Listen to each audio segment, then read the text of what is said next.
अस्सलाम वालेकुम students. Personal statement जो है ये इसका मतलब जो है इसकी डेफिनेशन जो है वो है ज़ाती बयान, यानी कि अपने बारे में आपका ओपिनियन।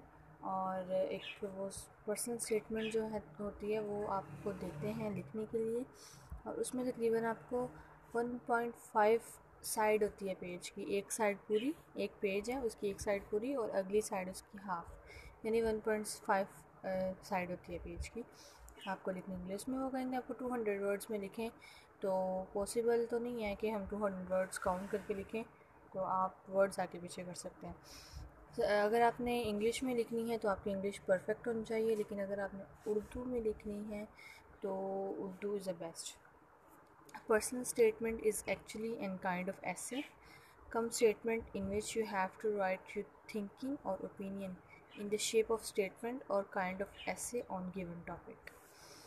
पर्सनल स्टेटमेंट जो है एक्चुअली एक ज़ाती बयान है जिसमें आपने अपनी थिंकिंग, अपनी ओपिनियन स्टेटमेंट की शेप में लिखना होता है या ऐसे की शेप में, ऐसे की सूरत में लिखना होता है, लेकिन एक स्टेटमेंट की शेप में लिखना होता है। अपना पॉइंट ऑफ व्यू देना होता है, अपने लिहाज से लिखना होता है ये सारा।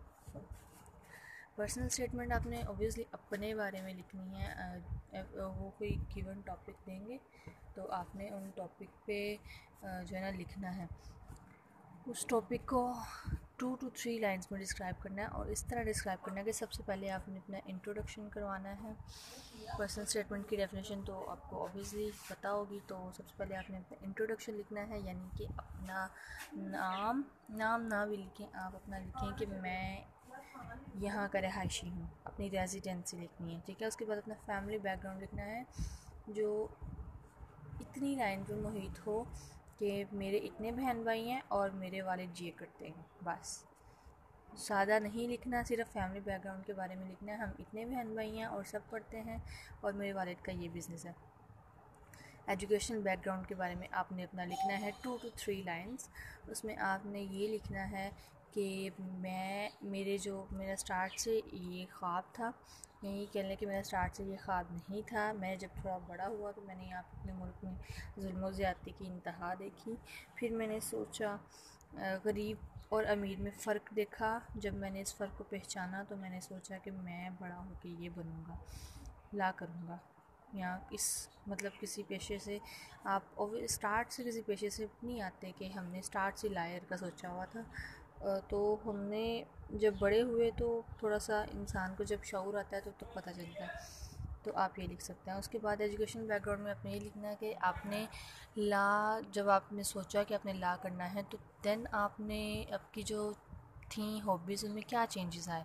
जैसे लाइक पहले अगर आपने क्रिकेटर का ख्वाब देखा था तो आपने पहले क्रिकेट खेलनी थी, लेकिन बाद में जब आपने लायर का सोचा तो आपने अपनी जो बोलने की सलाहियत को, अपने जज करने की सलाहियत को निखारा। तो आपने ये लिखना है, आपने कितने सर्टिफिकेट्स लिए हुए हैं आपने वो लिखना है। आपकी एजुकेशनल बैकग्राउंड क्या था, आपने वकील बनने के लिए, वकालत के लिए, आपने आगे जाने के लिए क्या किया। अपने एजुकेशनल बैकग्राउंड में आपका ये सारा कुछ आएगा। ये सारी जो रेजिडेंसी जो एक लाइन में आएगी, मैं यहाँ का रहायशी हूँ बस। फैमिली बैकग्राउंड में आपको बता दिया कि मेरे इतने बहन भाई हैं और मेरे वालिद ये करते हैं और सब मेरे बहन भाई पढ़ाई करते हैं। एजुकेशनल बैकग्राउंड में आपकी आएगी स्टार्ट से लेकर मैंने अपनी तालीम जो है इब्तदाई तालीम यहाँ से हासिल की। उसके बाद मैंने जब मुझे पता चला कि मैंने आगे जाके मेरा जो बचपन से ख्वाब था वो मैंने नहीं करना, मैंने आगे जाके वकालत करनी है। मैंने ख़ुद को अपने आप को इस पेज पे लेके आया कि मैंने वकालत के लिए आगे जाना है, तो फिर मैंने अपने एजुकेशनल बैकग्राउंड को इस तरह संवारा। मैंने मुकर्रर की तरह बोलना स्टार्ट किया, मैंने अपनी बोलने की सलाहियतों निखारा। मैंने एक बहसों मुबाहिसे में हिस्सा लिया और उसमें मैंने तीसरा इनाम जीता, और वहाँ पे इस कॉलेज के मतलब थे, उन्होंने दिया हमारे इनाम। ये सारी चीज़ें आएंगी। हॉबीज़ में आपकी आ जाएंगी कि extra curricular activities, just like मैं खेल के मैदान में भी आगे हूँ। उसके अलावा मैंने स्पीचेस में इतना हिस्सा लिया, और ये सारा कुछ, ये सारी हमारी जो ना हॉबीज़ में आ जाएंगी। देन आपने लिखना है body of the statement. The body should be written 2 to 3 paragraphs. Paragraphs जो ना वो हमेशा पर्सनल स्टेटमेंट ना पैराग्राफ में नहीं लिखनी है आपने। पैराग्राफ ऐसे हों, अगर आपने लिखनी भी तो पैराग्राफ ऐसे हों कि अगर फर्स्ट लाइन से स्टार्ट हो और फोर्थ लाइन पे पैराग्राफ ख़त्म हो जाए और वो दरमियान में लाइन ख़त्म ना हो, लाइन जो है ना एंड तक जाए। क्योंकि अगर स्पेस खाली छोड़ देंगे ना तो वो कहेंगे इनको तो पहले ही हमने हाफ पेज दिया है और इन्होंने स्पेस खाली छोड़ दी है। तो स्पेस खाली नहीं छोड़नी। State your opinions regarding given topic. आपने बॉडी लिखनी है, यानी कि जो टॉपिक उन्होंने दिया हुआ है आपने दरमियान में जाके उसको डिस्क्राइब करना है थोड़ा सा 4 से 5 लाइन्स में। The balance between concise writing and explanation is the key. आपने उसको जो राइटिंग है उसको और जो उसकी एक्सप्लेनेशन होगी, यानी कि जो उसने टॉपिक दिया होगा उसके बारे में आपका क्या ओपिनियन है, ये आपकी मेन की है। उन्होंने आपका पॉइंट ऑफ व्यू देखना है, आप किस तरह लिखते हैं। तो ये आपकी जो है ना गिवन की है, ठीक है। कंसाइज राइटिंग एंड एक्सप्लेनेशन ये आपकी की है।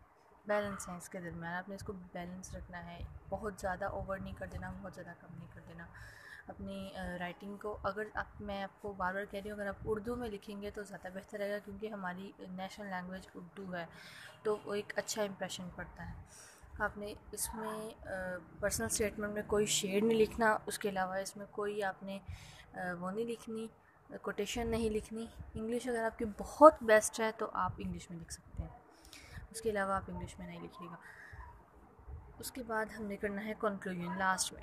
Last paragraph of the statement. In this paragraph you have to write result finding और conclusion of your statement in 2 to 4 lines.